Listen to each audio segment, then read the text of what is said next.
Sebuah rekaman ramai dibicarakan warganet di media sosial Telegram pada Kamis 22 Agustus 2024. Dalam rekaman tersebut menampilkan rangkuman kerja tempur operator drone FPV BT-40 Rusia di wilayah Kursk.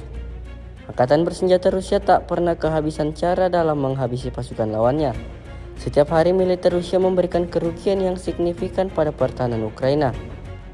Seperti yang terlihat dalam rekaman, ada banyak sekali bangunan dan peralatan militer Ukraina yang hancur diterjang serangan FPV Rusia.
Download Tribun X sekarang, menghadirkan lokal menjadi Indonesia.